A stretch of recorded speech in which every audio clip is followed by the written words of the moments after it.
«Eres completamente inútil», gritó Sandra frente a todos en esa mesa donde yo había servido cenas durante 40 años. Las palabras cortaron el aire como cuchillos, pero yo solo sonreí. Terminé de masticar mi último bocado de pollo y alcé mi teléfono. «Elías, prepara el desalojo», susurré mientras caminaba hacia la cocina. Al día siguiente, 43 llamadas perdidas parpadeaban en mi pantalla como luces de Navidad desesperadas. Pero déjame llevarte 3 meses atrás, cuando todo parecía una cena familiar normal. Era domingo, el día que siempre cocinaba, para Javier y Sandra, mi nuera que llevaba 5 años viviendo en mi casa sin saberlo. El aroma de romero y ajo flotaba desde la cocina, mientras yo ponía la mesa con mis platos de porcelana azul, los mismos que heredé de mi madre. La luz dorada del atardecer se filtraba por las cortinas de encaje que yo misma había cosido, creando sombras danzantes sobre el mantel bordado. Sandra llegó con su vestido nuevo, esos tacones que siempre resonaban como martillazos contra mi piso de madera. Se sentó en la cabecera de la mesa, en el lugar que había sido de mi difunto esposo, y comenzó a hablar de sus planes como si fuera la dueña de casa. «Rosalía, creo que deberíamos cambiar estas cortinas viejas. Dan un aspecto tan anticuado», dijo mientras sus ojos recorrían mi sala con desprecio barel y disimulado. Javier, mi hijo, asentía a todo lo que ella decía. Habían pasado 2 años desde que dejé de reconocer al niño que una vez construía castillos de arena conmigo en la playa. Ahora era un hombre de 40 años que permitía que su esposa hablara de nuestros planes para la casa, como si yo fuera una inquilina temporal en mi propio hogar. El sonido de sus voces se mezclaba con el tintineo de los cubiertos contra la porcelana, creando una sinfonía de normalidad falsa que me revolvía el estómago. «Mamá, Sandra tiene razón», dijo Javier mientras cortaba su carne. «Esta casa necesita renovación. Estamos pensando en modernizar la cocina, tal vez abrir esa pared para crear un concepto abierto». Sus palabras caían como gotas de lluvia fría sobre mi piel. Yo había pintado esa pared con mis propias manos cuando él era apenas un adolescente. Cada pincelada cargada de amor y esperanza por el futuro. Sandra sonrió. Esa sonrisa que había aprendido a reconocer como el preludio de sus comentarios más hirientes. «Claro, Rosalía podrá ayudarnos con los gastos. Después de todo, vive aquí gratis». La palabra gratis resonó en mi cabeza como una campana funeral. Si ella supiera que cada mes, religiosamente, yo pagaba los impuestos de esta propiedad, que mi nombre estaba grabado en cada documento legal, que cada ladrillo de estas paredes me pertenecía por derecho y por sacrificio. El postre llegó en silencio. Flan casero que había preparado desde las 5 de la mañana, con esa receta que mi abuela me enseñó cuando yo tenía apenas 10 años. Las cucharas raspaban contra el cristal, mientras los planes de Sandra se volvían más elaborados, más invasivos. Hablaba de convertir mi habitación en un estudio, de usar mi jardín para una piscina, de vender mis muebles antiguos porque ocupaban demasiado espacio. Debí haber notado las señales antes. La forma en que Sandra había comenzado a responder el teléfono de casa como si fuera suyo, diciendo «Residencia Morales», en lugar de llamarme para que yo contestara. Cómo había cambiado la disposición de mis fotografías familiares, relegando las imágenes de mi juventud a un rincón oscuro mientras colocaba las suyas en el lugar central de la repisa.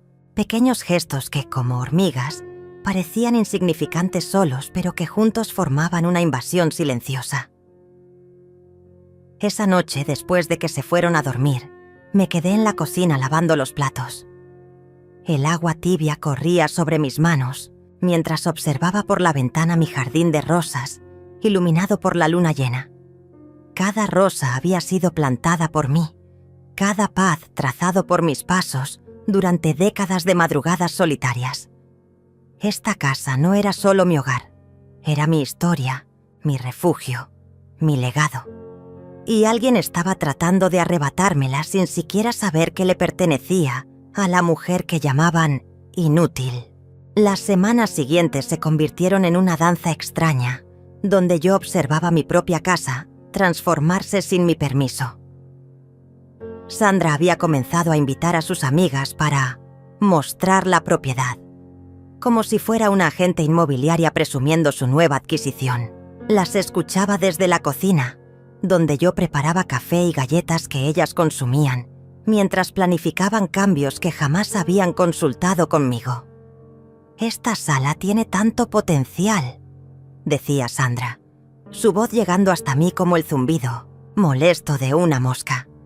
«Imaginen sin todos estos muebles antiguos, con pisos modernos y paredes blancas minimalistas». Sus amigas suspiraban de admiración mientras yo apretaba los puños alrededor de mi taza de té. Cada mueble que despreciaban tenía una historia. La mecedora donde amamanté a Javier, el escritorio donde él hacía sus tareas mientras yo le ayudaba con matemáticas, la vitrina donde guardaba los recuerdos de nuestros viajes familiares. Una tarde, mientras regaba mis geranios en el porche delantero, escuché a Sandra hablando por teléfono en el jardín. Su voz llevaba esa tonalidad conspiratoria que me puso en alerta inmediata. «No, mamá, ella no sabe nada sobre papeles legales. Vive en su mundo de novelas románticas y telenovelas. Javier maneja todo eso ahora». Mis manos se detuvieron sobre la regadera mientras las gotas de agua caían lentamente sobre las flores rojas. «Claro que es nuestra casa», continuó Sandra, caminando entre mis rosales sin cuidado alguno, pisoteando los pétalos caídos. «Llevamos años manteniéndola, pagando todo. Ella solo vive aquí porque somos buenas personas». La mentira salió de sus labios con tanta naturalidad que me pregunté cuántas veces había repetido esa historia.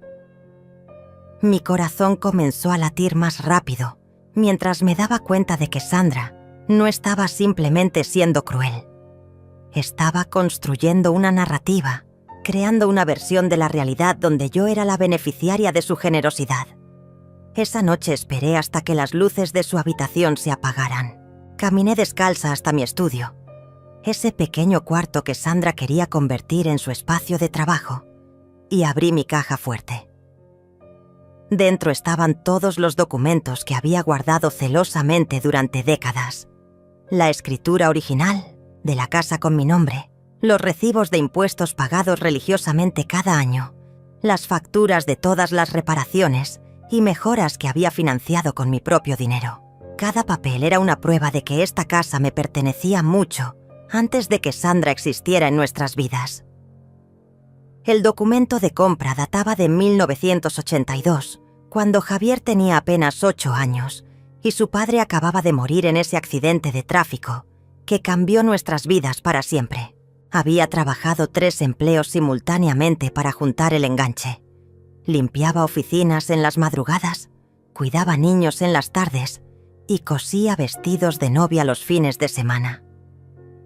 Mis dedos recordaban cada pinchazo de aguja, cada madrugada, levantándome a las 4 para llegar puntual a limpiar esos edificios corporativos, donde ejecutivos en trajes caros nunca notaron a la mujer que vaciaba sus papeleras.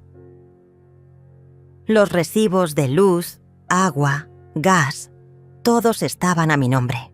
Incluso después de que Javier se casara y se mudara aquí con Sandra, yo había seguido pagando cada factura desde mi cuenta bancaria. Nunca les pedí dinero porque quería que ahorraran para su futuro, para los nietos que esperaba conocer algún día. Qué irónica resultaba ahora mi generosidad, convertida en el arma que Sandra usaba para construir su ficción de propietaria benefactora. A la mañana siguiente, Sandra apareció en la cocina con una tablet en las manos y esa sonrisa que ya había aprendido a temer. «Rosalía, tengo noticias emocionantes», anunció mientras yo preparaba el desayuno. «Javier y yo hemos decidido renovar completamente la casa. Ya contacté a varios contratistas y decoradores. Colocó la tablet sobre la mesa del desayuno, mostrándome imágenes de interiores modernos que parecían salidos de una revista de arquitectura fría y despersonalizada. «Mira qué hermoso se verá todo», continuó, deslizando su dedo sobre las imágenes. Cocina abierta, pisos de mármol, paredes de cristal. Por supuesto necesitaremos que contribuyas con los gastos. Después de todo, tú también vives aquí y te beneficiarás de las mejoras. La palabra contribuir sonó particularmente obscena viniendo de alguien que vivía sin pagar renta en una casa que ni siquiera era suya. Javier apareció en la cocina, ya vestido para el trabajo, y besó a Sandra en la mejilla mientras observaba las imágenes en la tablet. «Se ve increíble, amor. Mamá, estoy seguro de que entiendes lo importante que es mantener la propiedad actualizada». Su voz tenía esa tonalidad patronizing que había desarrollado en los últimos años, como si hablara con una niña pequeña que necesitaba explicaciones simples para conceptos complejos. «Claro», murmuré, sirviendo huevos revueltos en sus platos. «Entiendo perfectamente». Y era verdad. Entendía que mi hijo había olvidado quién había sacrificado todo para darle esta casa, quién había hipotecado su futuro para asegurar el suyo. Entendía que Sandra había logrado convencerlo de que yo era una carga, una anciana confundida que dependía de su caridad. Pero también entendía algo que ellos desconocían. Cada documento legal, cada recibo, cada prueba de propiedad estaba guardada en mi caja fuerte, esperando el momento perfecto para revelar la verdad. La revelación llegó una semana después de manera tan casual que casi me atraganto con mi café matutino. Sandra estaba hablando por teléfono con alguien en la sala, y su voz llegaba hasta la cocina con esa claridad que solo tienen las conversaciones, que no deberían ser escuchadas. «Sí, doctora Herrera. Necesito que venga a evaluar a mi suegra. Creemos que está desarrollando demencia senil». Mis manos comenzaron a temblar mientras sostenía la taza. Desde el marco de la puerta, podía ver a Sandra caminando de un lado a otro, gesticulando con su mano libre como si estuviera dirigiendo una orquesta invisible. No, no es agresiva, pero se está volviendo muy olvidadiza. Ayer se quedó parada en el jardín durante 1 hora, solo mirando las flores, y habla sola constantemente. La mentira era tan elaborada, tan detallada, que me di cuenta de que había estado observándome, catalogando cada uno de mis gestos cotidianos para convertirlos en síntomas de una enfermedad que no tenía. Hablar con mis plantas mientras las regaba se había convertido en hablar sola. Mis momentos de contemplación en el jardín, esos instantes de paz donde procesaba la pérdida gradual de mi hijo, ahora eran evidencia de deterioro mental. «Exactamente, doctora. Por eso necesitamos que venga pronto. Javier y yo estamos muy preocupados por su seguridad y bienestar. Vivir con alguien en esas condiciones se está volviendo complicado». La palabra complicado salió de sus labios como veneno dulce. Pude escuchar el suspiro fingido, esa respiración profunda que acompañaba sus mejores actuaciones de mujer sacrificada. Cuando colgó el teléfono, me escabullí rápidamente hacia mi habitación, el corazón latiendo tan fuerte que temí que pudiera escucharlo desde la sala. Me senté en el borde de mi cama, esa misma cama donde había dormido durante 30 años, y traté de procesar lo que acababa de descubrir. Sandra no solo quería apropiarse de mi casa, quería declararme incompetente mentalmente para justificar su control total sobre mi vida y mis propiedades. Esa tarde, mientras Sandra salía a sus clases de yoga, busqué entre los cajones de su tocador. Sabía que estaba invadiendo su privacidad, pero la urgencia de entender completamente sus planes me superó cualquier escrúpulo moral. Encontré una carpeta manila escondida debajo de sus bufandas de seda, y dentro había documentos que me helaron la sangre. Había impreso formularios para solicitar la tutela legal de una persona mayor incapacitada. Mi nombre aparecía ya escrito, en varios espacios, con la letra cuidadosa de Sandra completando información que solo yo debería proporcionar. Fecha de nacimiento, número de seguro social, lista de comportamientos preocupantes observados en los últimos meses. Cada mentira estaba documentada con fechas específicas y descripciones detalladas de incidentes que jamás habían ocurrido. Sujeto: se encontró desorientada en su propia cocina, incapaz de recordar cómo preparar café, decía una entrada fechada la semana anterior. Yo recordaba perfectamente ese día. Había estado experimentando con una nueva receta de café que había visto en un programa de cocina, mezclando diferentes especias para crear un sabor único. Sandra había entrado a la cocina justo cuando yo estaba probando diferentes combinaciones y aparentemente había interpretado mi creatividad culinaria como confusión mental. Otra entrada describía cómo me había encontrado hablando de manera incoherente sobre personas que no existen. Ese día había estado contándole a Graciela, mi nieta de 16 años, historias sobre su bisabuela, mi madre, que había sido una mujer extraordinaria durante la época de la Revolución.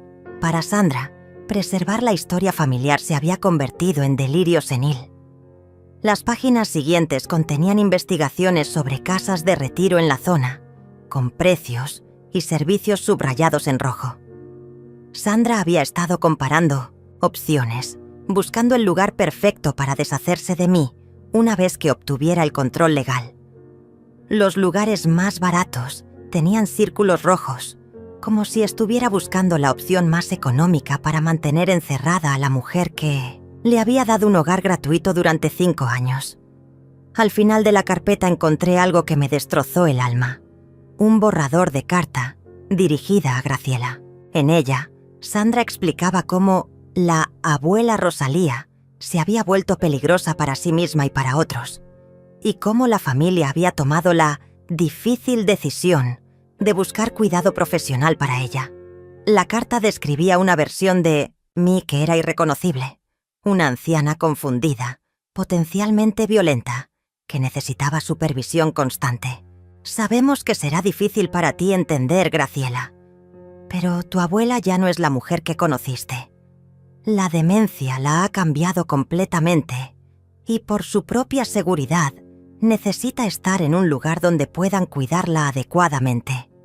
Las palabras flotaban en la página como arañas venenosas, tejiendo una red de mentiras diseñada para aislarme, incluso de mi nieta, la única persona en la familia que todavía me veía como un ser humano completo.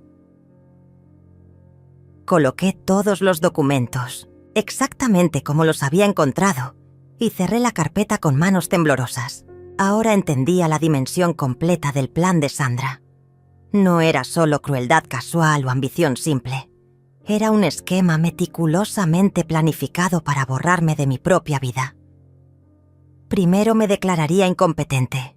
Luego me internaría en un asilo barato. Y finalmente se quedaría con mi casa mientras contaba la historia de una familia sacrificada que había cuidado amorosamente a una suegra enferma hasta que se volvió imposible. El sonido de la llave en la puerta principal me alertó de su regreso. Subí rápidamente a mi habitación y me senté junto a la ventana, fingiendo leer una novela mientras mi mente procesaba cada detalle de lo que había descubierto. Sandra entró cantando una canción pop, feliz y relajada después de su clase de yoga, sin saber que yo acababa de descubrir cada una de sus mentiras cuidadosamente construidas. Los días siguientes se convirtieron en un teatro absurdo, donde Sandra intensificó su campaña de desacreditación, mientras yo fingía no darme cuenta de sus maniobras. Comenzó a invitar vecinos para café, siempre cuando yo estaba presente, y durante esas visitas casuales dejaba caer comentarios aparentemente inocentes sobre mi deterioro. «Pobrecita Rosalía», le decía a doña Carmen, nuestra vecina de al lado, mientras yo servía galletas caseras. Ayer se quedó 1 hora buscando sus lentes y los tenía puestos todo el tiempo. La mentira salía tan naturalmente de sus labios que incluso yo dudé por un momento de mi propia memoria. Doña Carmen me miraba con esa mezcla de lástima y incomodidad que reservamos para las tragedias ajenas. Sandra había perfeccionado el arte de la manipulación sutil. Cuando yo mencionaba algún recuerdo de cuando Javier era niño, ella intervenía con un suspiro fingido. «Ay, suegrita, esa historia la has contado 3 veces esta semana». Aunque fuera la primera vez que la compartía, las personas presentes asentían comprensivamente, como si hubieran sido testigos de mi supuesta repetición compulsiva. La situación escaló cuando Sandra comenzó a grabarme con su teléfono durante nuestras conversaciones cotidianas.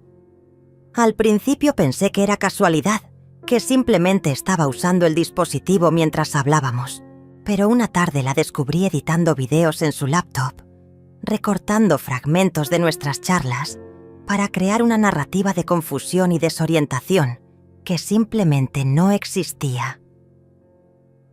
En uno de los videos había capturado el momento en que yo le preguntaba qué día era, pero había editado el contexto. Lo que ella no incluía era que acababa de despertarme de una siesta y estaba desorientada por el cambio de luz, preguntando si ya era hora de la cena. En su versión editada, yo aparecía como una anciana perdida en el tiempo, incapaz de ubicarse en la realidad básica.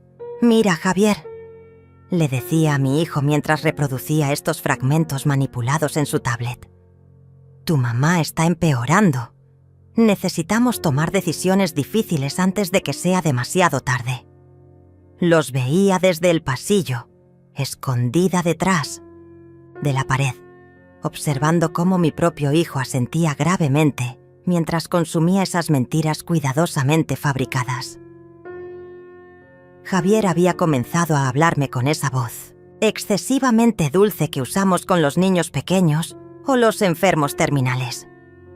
«Mamá, ¿te acuerdas de tomar tus medicinas?», me preguntaba cada mañana, aunque yo solo tomaba vitaminas que compraba sin receta. «¿Necesitas ayuda para vestirte?». Cada pregunta era una gota de ácido sobre mi dignidad, erosionando lentamente la imagen de la mujer independiente que había sido toda mi vida. Sandra había comenzado a controlar mis salidas también. «No creo que sea seguro que manejes, suegrita», me dijo una mañana cuando intenté ir al supermercado. «¿Y si te confundes en el camino? Mejor yo voy por ti. Dame la lista de lo que necesitas». Mi licencia de conducir estaba vigente. No tenía ningún problema visual ni médico que me impidiera manejar, pero su preocupación fingida sonaba tan convincente que hasta yo comencé a dudar de mis capacidades. El colmo llegó cuando Sandra organizó una reunión familiar, sin consultarme. Invitó a mis hermanas, a algunos primos lejanos y, por supuesto, a Graciela. El pretexto era celebrar mi cumpleaños con 2 meses de anticipación, pero yo sabía que tenía otros motivos. Durante la cena, mientras todos comían el pastel que yo había preparado en mi propia cocina, Sandra comenzó su presentación. «Familia, los hemos reunido porque estamos preocupados por mamá Rosalía», comenzó, usando ese tono grave que reservamos para las malas noticias médicas. «Hemos notado cambios en su comportamiento que nos inquietan profundamente». Procedió a enumerar una lista de síntomas que sonaban sacados de un manual médico. Episodios de confusión, pérdida de memoria reciente, comportamiento errático, dificultades para realizar tareas básicas. Mis hermanas me miraban con alarma, creciente mientras Sandra desarrollaba su monólogo. «Por supuesto, Javier y yo estamos dispuestos a seguir cuidándola el tiempo que sea necesario, pero creemos que necesita evaluación médica profesional». La palabra «cuidándola» resonó en mis oídos como una bofetada. Esta mujer que vivía gratuitamente en mi casa, que comía mi comida y usaba mi electricidad, ahora presentaba su parasitismo como un acto de caridad cristiana. Tal vez deberíamos buscar ayuda especializada, sugirió mi hermana menor, Julieta, con lágrimas en los ojos. Conozco un geriatra muy bueno que podría evaluarla.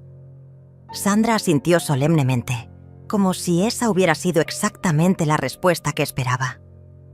Ya tengo algunos contactos médicos, respondió. De hecho, he estado investigando opciones de cuidado a largo plazo, por si llegamos a necesitarlas. Solo Graciela parecía escéptica ante esta actuación. Mi nieta de 16 años me observaba con esos ojos inteligentes que había heredado de mi lado de la familia, y pude ver en su expresión que algo no le encajaba en toda esta narrativa. Cuando Sandra terminó su presentación y los adultos comenzaron a discutir mi futuro como si yo no estuviera presente, Graciela se acercó a mi silla. «Abuela», me susurró al oído, «¿tú te sientes confundida o enferma?» Su pregunta era directa, sin condescendencia, tratándome como el adulto que siempre había sido para ella. «Para nada, mi amor», le respondí en el mismo tono bajo. «Me siento perfectamente lúcida y capaz». Vi cómo sus ojos se entornaron ligeramente, esa expresión que ponía cuando algo no le cuadraba en sus clases de matemáticas. Esa noche, después de que todos se fueran y Sandra se acostara satisfecha con el éxito de su performance, me quedé despierta en mi cama procesando lo que había ocurrido. Sandra había logrado convencer a mi propia familia de que yo estaba perdiendo la cordura, usando mi bondad y generosidad como evidencia de mi deterioro mental. Cada acto de amor que había realizado durante décadas se convertía ahora en síntoma de enfermedad en la narrativa que ella había construido meticulosamente. La mañana después de la reunión familiar desperté con una claridad que no había sentido en meses. Mientras preparaba mi café en la cocina silenciosa, tomé una decisión que cambiaría todo. Ya no sería la víctima pasiva de este teatro cruel. Era hora de convertirme en la directora de mi propia obra. Mi primer movimiento fue discreto, pero estratégico. Llamé a Elías Mendoza, mi abogado de confianza desde hacía 20 años. El mismo hombre que había manejado la compra de esta casa y todos mis asuntos legales importantes. «Elías, necesito verte urgentemente, pero de manera absolutamente confidencial», le dije mientras Sandra se duchaba en el piso superior. «Por supuesto, Rosalía. ¿Está todo bien?» Su voz llevaba esa preocupación genuina que solo tienen los amigos verdaderos. «Digamos que necesito proteger mis intereses», respondí, eligiendo mis palabras cuidadosamente. «Y necesito que nadie sepa de esta consulta». Elías conocía mi personalidad lo suficiente para entender que si yo pedía discreción absoluta, había razones serias detrás. Acordamos encontrarnos esa misma tarde en su oficina, mientras Sandra estaba en su clase de pilates. Conduje mi auto hasta el centro de la ciudad, disfrutando de cada kilómetro de libertad que Sandra creía que ya no podía manejar. El edificio de oficinas me recibió con su familiar olor a café y documentos legales, un aroma que siempre me había transmitido seguridad y orden. «Rosalía, te ves exactamente igual que siempre», fue lo primero que dijo Elías cuando entré a su oficina. Sus palabras fueron como bálsamo sobre las heridas que las mentiras de Sandra habían abierto en mi autoestima. «Cuéntame qué está pasando». Durante la siguiente hora, le relaté cada detalle del plan de Sandra, desde los documentos de tutela hasta los videos manipulados y la evaluación médica falsa que había programado. Elías tomaba notas con su precisión habitual, pero pude ver la indignación creciendo en sus ojos mientras yo describía cada una de las maniobras de Sandra. «Esto es abuso de ancianos», dijo finalmente, quitándose los lentes para limpiarlos con más fuerza de la necesaria. «Y también es un intento de fraude patrimonial. Tenemos suficiente evidencia para tomar medidas legales inmediatas». «No quiero un escándalo público, Elías», le expliqué. «Quiero algo más efectivo. Quiero que desaparezcan de mi vida sin drama, sin confrontaciones mediáticas, sin destruir completamente a mi hijo. Elías sonrió. Esa sonrisa que reservaba para los casos que realmente disfrutaba resolver. Entiendo perfectamente. Una salida elegante pero definitiva. Durante las siguientes 2 horas, diseñamos un plan que era legal, ético y absolutamente devastador en su simplicidad.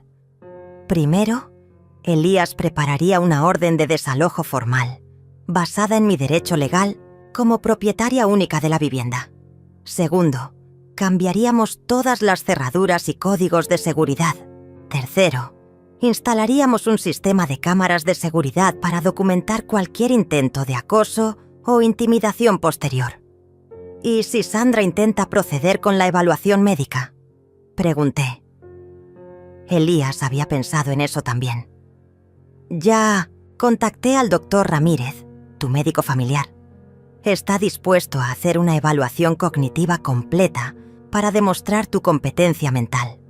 También tengo contactos en el hospital, donde Sandra programó su evaluación falsa. Podemos bloquear cualquier intento de manipulación médica. Regresé a casa sintiéndome como una mujer diferente. Cada paso tenía propósito. Cada sonrisa que le dirigía a Sandra llevaba el peso de mi conocimiento secreto. Ella me saludó con esa condescendencia fingida que había perfeccionado. ¿Cómo estuvo tu día, suegrita? ¿No te perdiste manejando? Fue perfecto, respondí con honestidad absoluta. Exactamente lo que necesitaba. Esa noche comencé mi propio trabajo de documentación. Mientras Sandra dormía, grabé videos de mí misma realizando tareas complejas, resolviendo crucigramas avanzados, recitando poemas completos de memoria, explicando recetas detalladas sin consultar ningún libro. También grabé mi rutina nocturna de revisar las finanzas familiares, balanceando mi chequera y planificando inversiones. Cada video era una bofetada silenciosa a las mentiras de Sandra. Instalé una aplicación en mi teléfono que grababa automáticamente todas las conversaciones en la casa. No era para usarlas legalmente, sino para tener registro exacto de cada manipulación, cada mentira, cada comentario cruel que Sandra hacía creyendo que yo era demasiado senil para recordarlo o documentarlo. La tecnología que ella usaba para destruirme ahora trabajaba en mi favor. Al día siguiente, Sandra anunció triunfalmente que había confirmado mi cita con la doctora Herrera para la siguiente semana.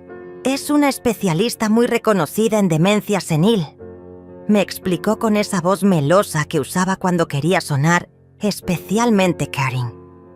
Javier y yo estaremos contigo durante toda la evaluación para apoyarte. La idea de que necesitaba su apoyo para una evaluación médica era tan patronizing que tuve que contener la risa. ¡Qué considerados!, respondí, sirviéndote en las tazas de porcelana que mi madre me había heredado. Estoy segura de que será muy reveladora. Sandra interpretó mi calma como resignación, cuando en realidad era la serenidad de una mujer que finalmente tenía todas las cartas en su favor. Esa tarde, mientras Sandra estaba en el teléfono coordinando detalles de mi supuesta incapacidad con sus amigas, recibí una llamada de Graciela. Abuela, ¿podemos hablar en privado? Hay algo que no me está gustando de todo esto.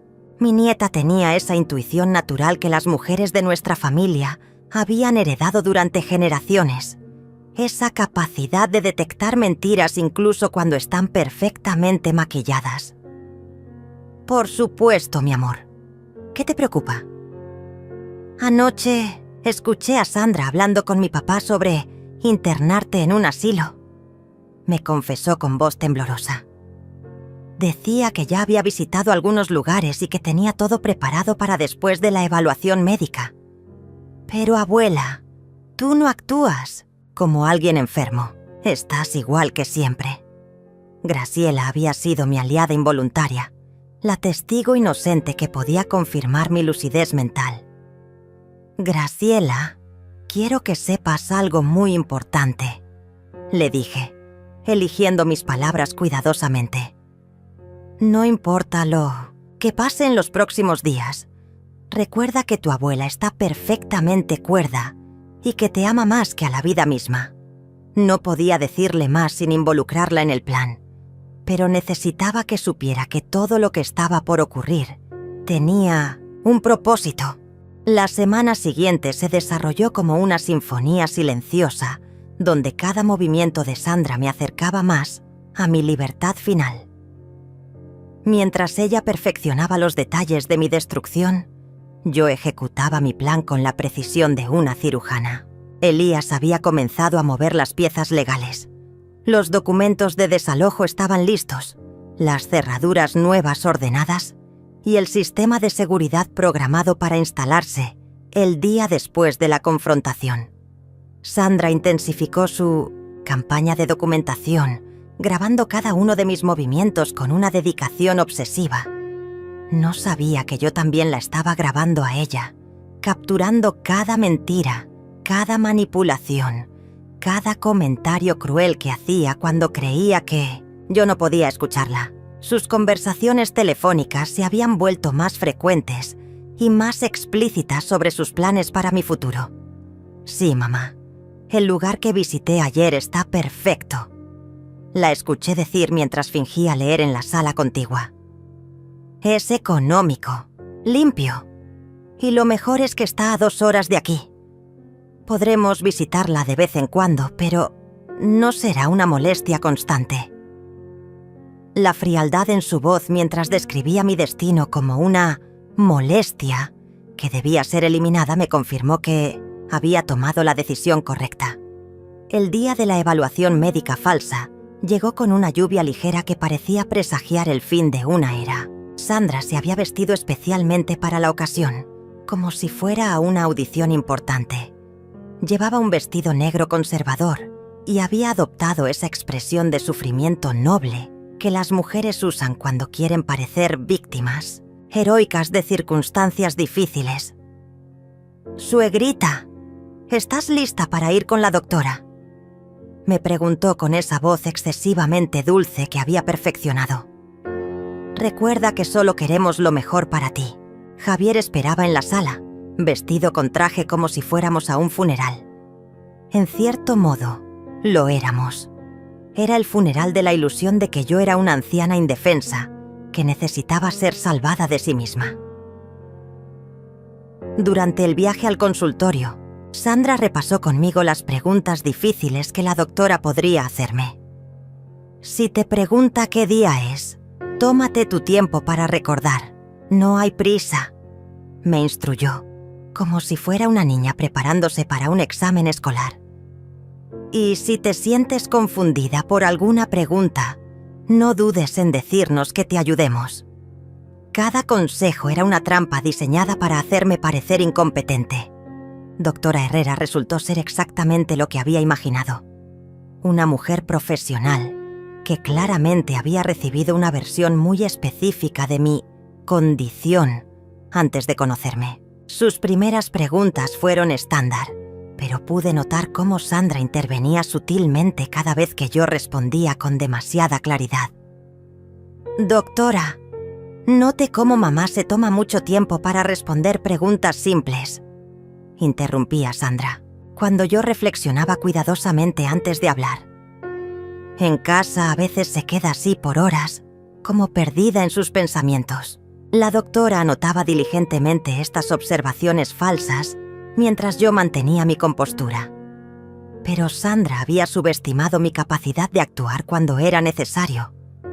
Cuando la doctora me pidió que nombrara al presidente actual, fingí confusión momentánea. «¿El presidente?» «Ay, doctora, con tantos cambios políticos. ¿Se refiere al presidente de México o al de Estados Unidos?» Mi pregunta era perfectamente válida, pero Sandra la interpretó como evidencia de mi desorientación. «Ve, doctora, esto es exactamente lo que le decía», murmuró Sandra con satisfacción apenas contenida.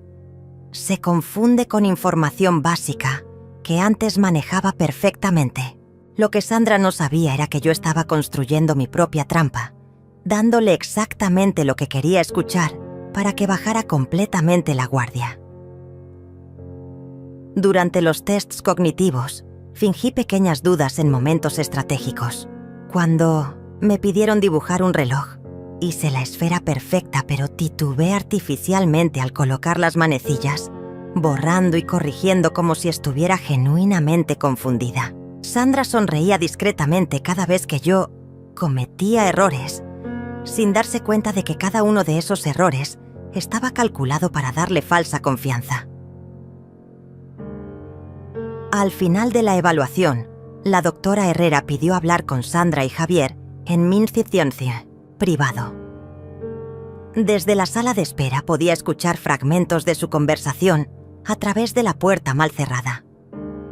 Los resultados preliminares sugieren algún deterioro cognitivo leve, decía la doctora. Recomendaría evaluaciones adicionales y posiblemente considerar opciones de cuidado asistido. Sandra salió de esa oficina radiante de triunfo contenido. Durante el viaje de regreso comenzó a hablar abiertamente sobre los próximos pasos, como si mi destino ya estuviera sellado. Mamá, sé que esto es difícil, pero la doctora confirma lo que nosotros hemos estado observando. Necesitas más cuidado del que podemos darte en casa. Entiendo perfectamente, respondí con la mansedumbre que había estado cultivando durante semanas. Ustedes saben lo que es mejor para mí. Mis palabras eran exactamente lo que Sandra quería escuchar. La rendición total de una mujer derrotada que finalmente aceptaba su destino de invalidez y dependencia. Esa noche Sandra hizo varias llamadas triunfales a sus amigas y familiares. «Ya tenemos la confirmación médica», la escuché decir desde mi habitación.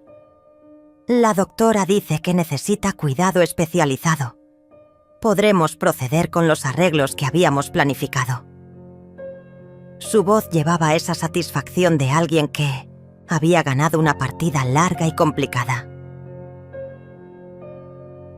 Lo que Sandra no sabía era que al día siguiente, mientras ella celebraba su victoria con una cena especial que había planeado para procesar la difícil decisión familiar, yo ejecutaría la fase final de mi propio plan. Elías ya tenía todos los documentos preparados, las cerraduras estaban listas para cambiar y el sistema de seguridad se instalaría a primera hora de la mañana. Esa noche me acosté temprano, fingiendo estar abrumada por el peso de mi diagnóstico. Sandra entró a mi habitación para darme las buenas noches, y por primera vez en meses, su voz llevaba algo parecido a la gentileza genuine. «Mamá, sé que esto es difícil, pero quiero que sepas que siempre tendrás un lugar en nuestros corazones», me dijo acariciando mi frente como si fuera una niña enferma. «Gracias, Sandra», susurré con voz quebrada.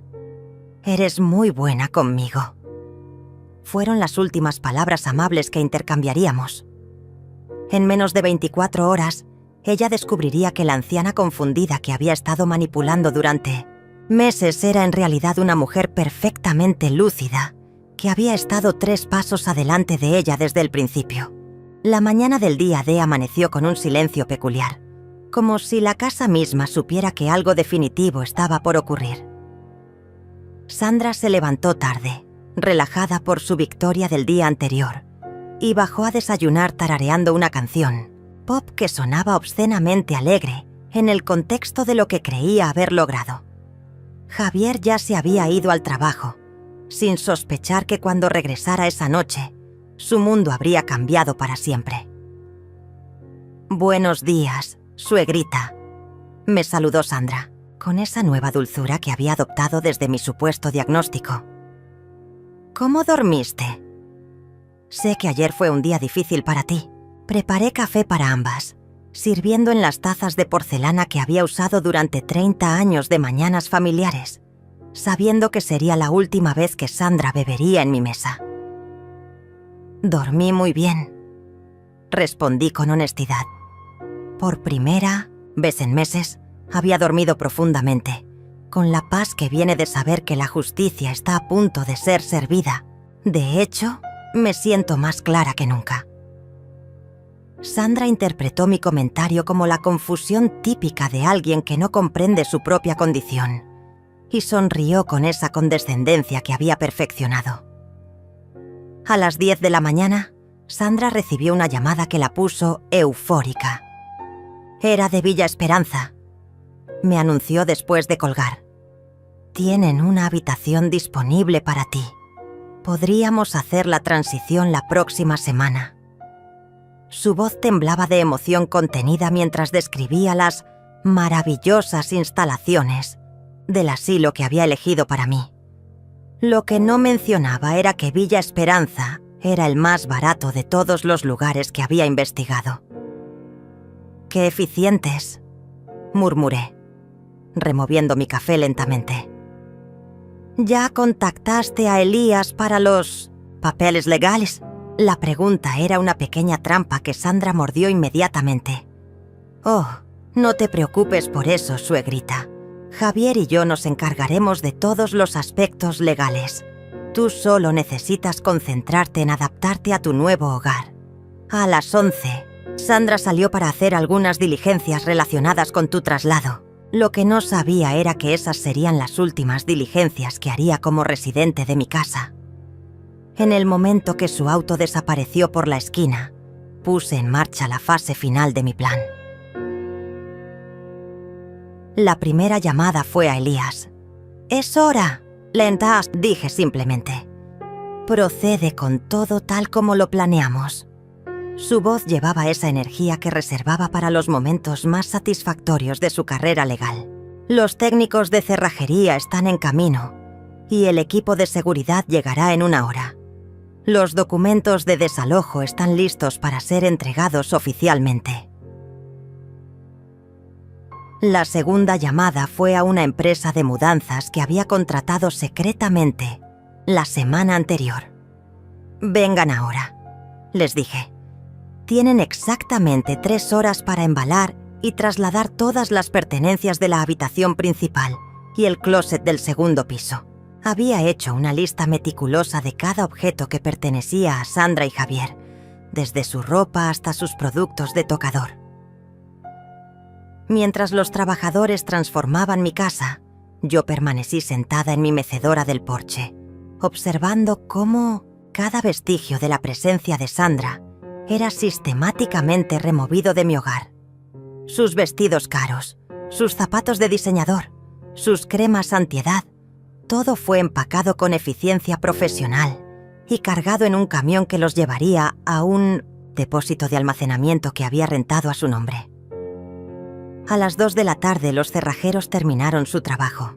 Cada cerradura había sido cambiada, cada código de acceso reprogramado.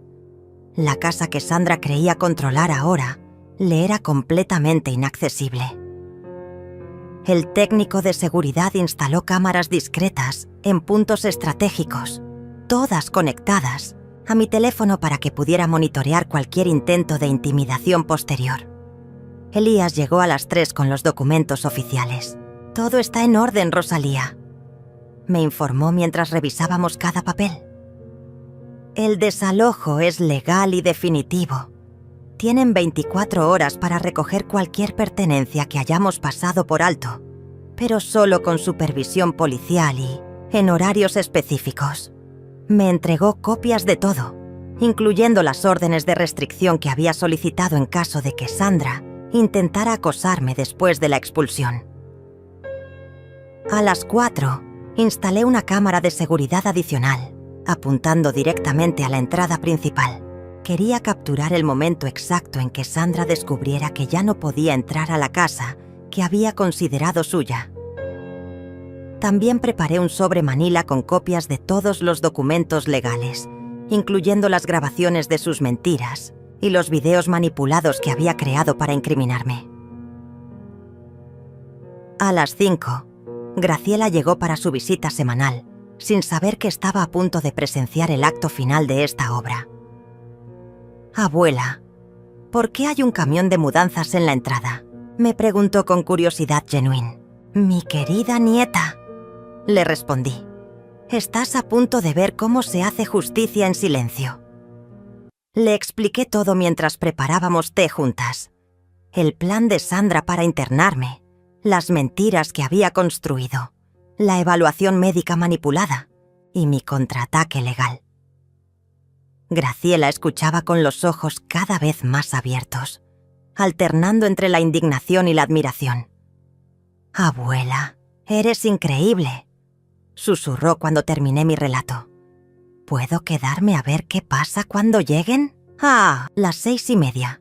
El auto de Sandra apareció en la entrada. Desde la ventana de la sala, observamos cómo intentaba abrir la puerta principal con su llave. Cuando la cerradura no respondió, probó con la entrada lateral, luego con la puerta trasera. Finalmente, frustrada y confundida, comenzó a tocar el timbre insistentemente. Caminé lentamente hacia la puerta, con Graciela siguiéndome a una distancia prudente. «Sandra», dije a través de la puerta cerrada, «me temo que ya no vives aquí».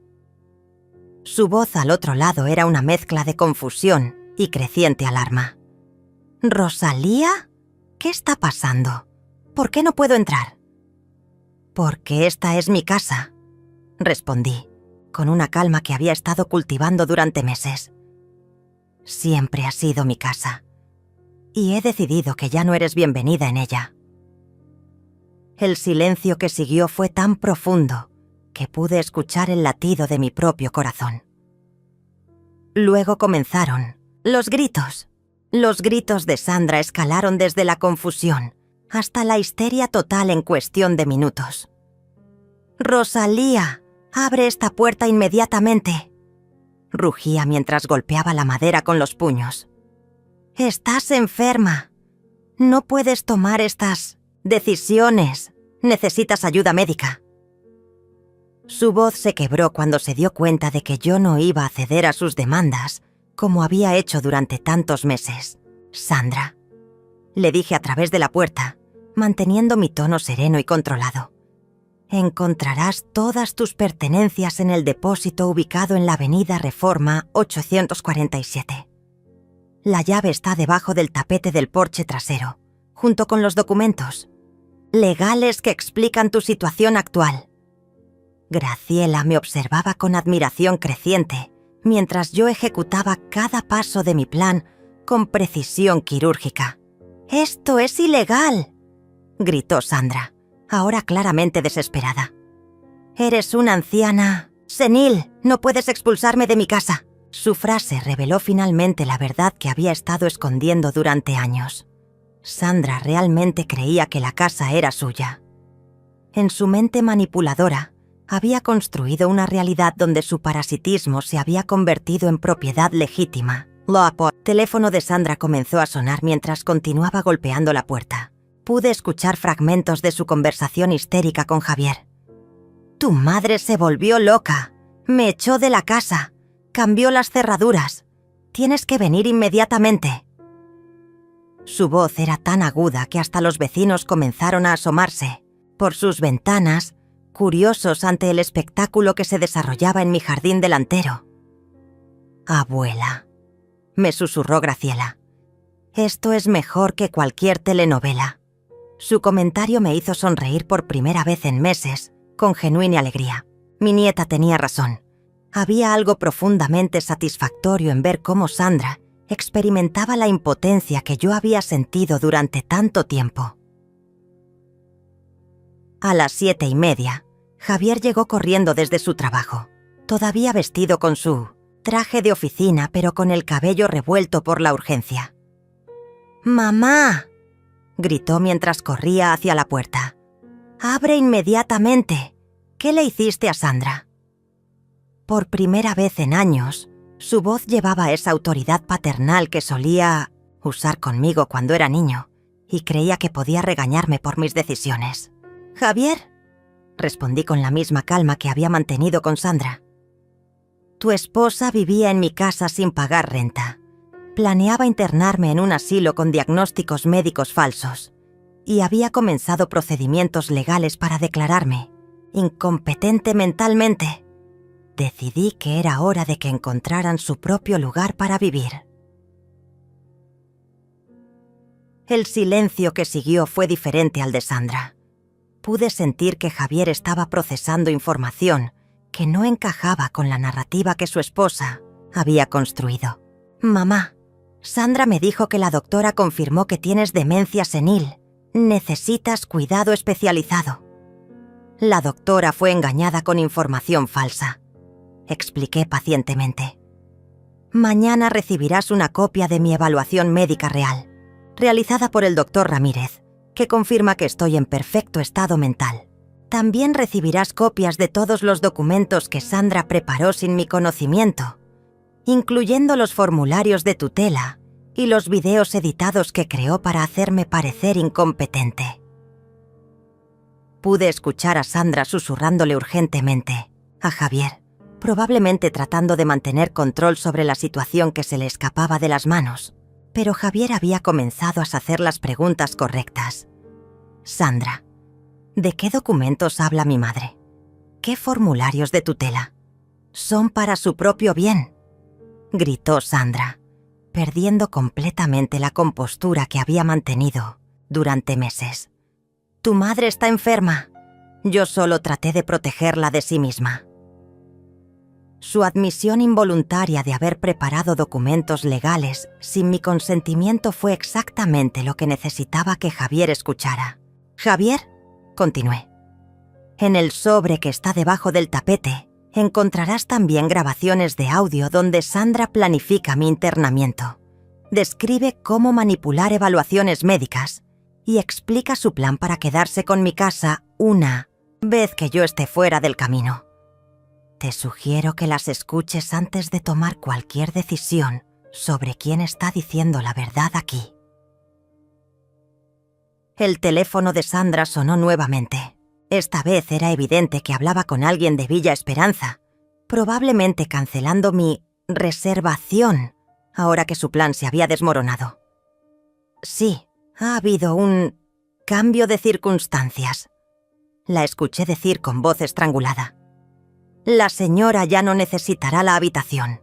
Además», agregué dirigiéndome tanto a Javier como a Sandra, «mañana por la mañana recibirán una visita de mi abogado y un oficial de policía para formalizar la orden de desalojo.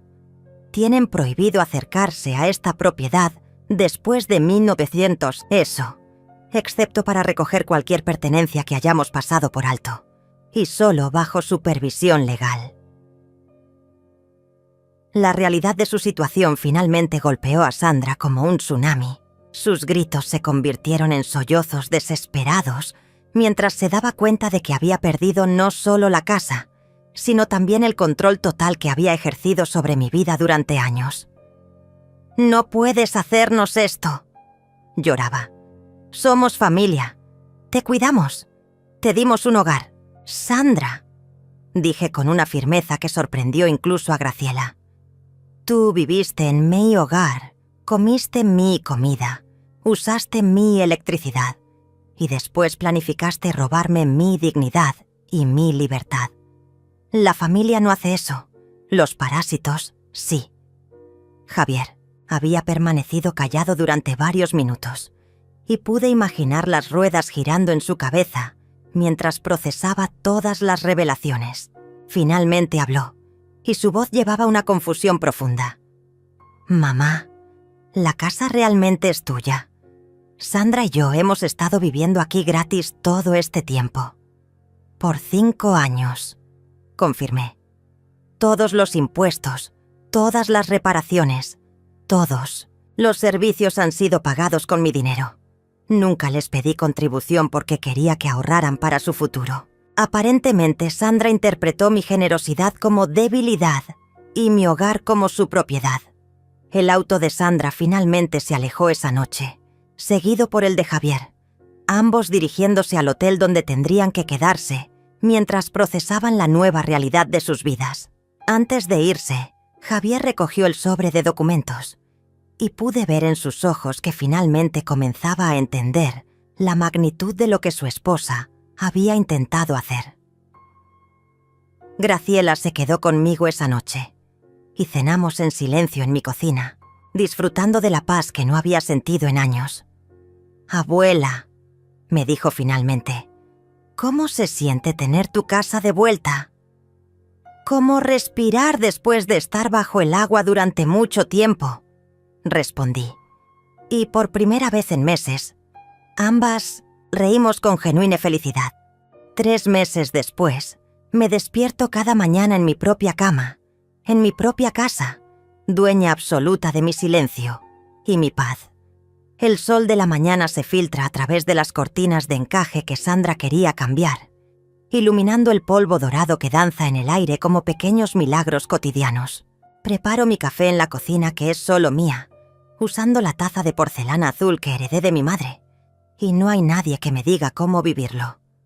Sandra intentó todo durante las primeras semanas. 43 llamadas perdidas ese primer día se convirtieron en cartas dramáticas dejadas en mi buzón. Videos lacrimosos publicados en redes sociales, donde se presentaba como una nuera devota, expulsada injustamente por una suegra enferma. Y hasta amenazas de demandas legales que nunca se materializaron porque Elías tenía documentación de cada una de sus mentiras. Javier vino a visitarme una vez, 2 semanas después del desalojo. Se sentó en mi sala como un extraño, observando la casa donde había crecido como si la viera por primera vez. «Mamá», me dijo finalmente, «escuché todas las grabaciones, leí todos los documentos. Sandra me mintió sobre todo». Su voz llevaba el peso de un hombre que había descubierto que su matrimonio estaba construido sobre engaños y manipulación. «Lo sé, hijo», le respondí, sirviéndote en las mismas tazas donde una vez Sandra había planificado mi destrucción. Sandra no te mintió sobre amarme, te mintió sobre todo lo demás. No sentía triunfo al ver su dolor, solo una tristeza profunda por el hijo que había perdido en el proceso de recuperar mi dignidad. 2 meses después, Javier se divorció de Sandra. Me enteré a través de Graciela, quien mantuvo correspondencia regular conmigo a pesar de la tensión familiar. «Papá dice que necesita tiempo para procesarlo todo», me reportó mi nieta durante una de nuestras tardes de té. «Pero también dice que quiere intentar reconstruir su relación contigo cuando esté listo. El tiempo cura muchas heridas», le respondí, aunque sabía que algunas cicatrices permanecerían para siempre. Había recuperado mi casa y mi libertad, pero había perdido a mi hijo en el proceso. Era un precio alto, pero necesario para preservar lo que quedaba de mi alma.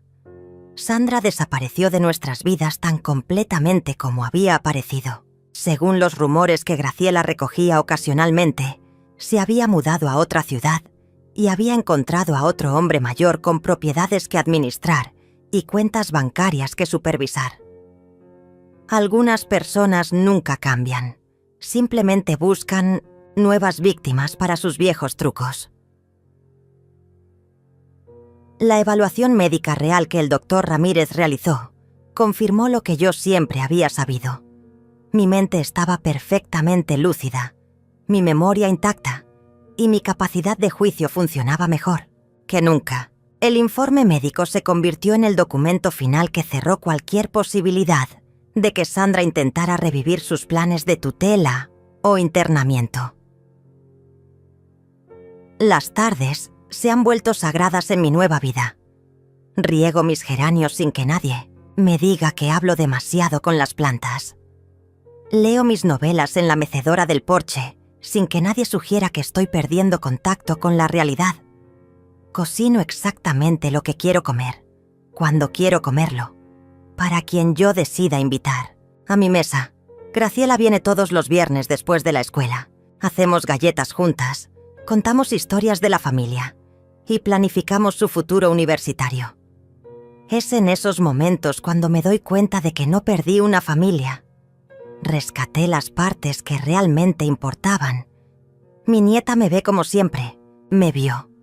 Una mujer completa, capaz, inteligente, con historias que vale la pena escuchar y amor que vale la pena recibir. Anoche, mientras organizaba mis papeles en el escritorio que Sandra quería vender, encontré una fotografía vieja de Javier, cuando tenía 8 años.